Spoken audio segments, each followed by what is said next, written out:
का हर बार तो हमनी के छठ गा बजा के ए तरीका से करबे करे नहीं जा। हाँ तो काहे ना अब की बारी कुछ नया तरीका से गा के छठ मनावल जा। पूजो में नया तरीका होला का?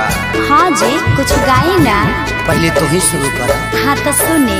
पेन्हिना बलमा जी पियरिया चली छापा राखे घा का चाही बासा के बहंगिया बहंगी लेके चलब घाट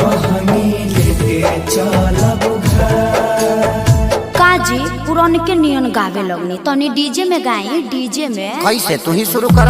है से पेन्हिना बलमा जी पियरिया ए जी पेन्हिना बलमा जी पियरिया चली छापा राखे घाट चली छापा राखे घाट का चाही बासा के बहंगिया बहंगी लेके चलब घाट। ए अम्मा जी तनी रौरो नाची। बाट जे पूछेला बटोहिया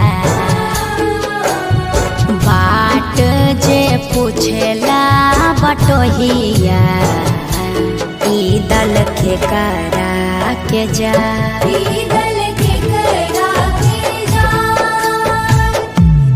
तू तया धरा हवे रे बटोहिया तू तया धरा होइबे रे बटोहिया ई दल छठी माई के जाय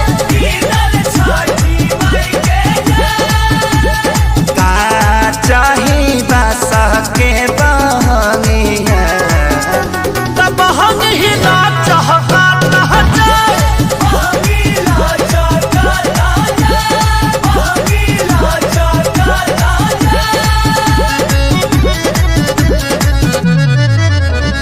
करी न सासु आमा जी तैयारिया अर्घ के बेरा बीतल जा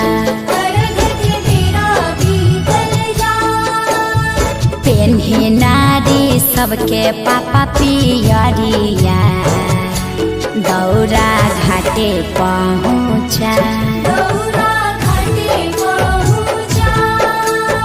मम्मी हम तली थी घाट पलाका छोले। अरे तू का करे जइब पराका फोड़ के हमार सारी जरइब मरब एक था। छठी घाटे करबे डरामा ओही जा हो जाई बाबा ओही जा हो जाई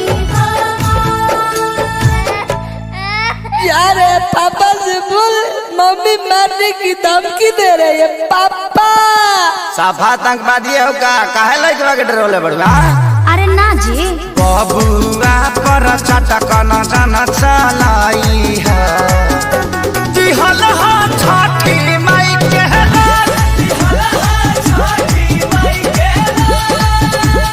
अच्छा ठीक बा ना मारब ई त हमरो पता बाजी। खीर पावन ह छठी मैया खुश रहो नैहर ससुराल खुश रहो आंगना दुआर खेसारी पवन बले रही प्यार। हे छठी मैया तनी कश्यपो जी पर ध्यान देत रही ह विवाद से बचई ह।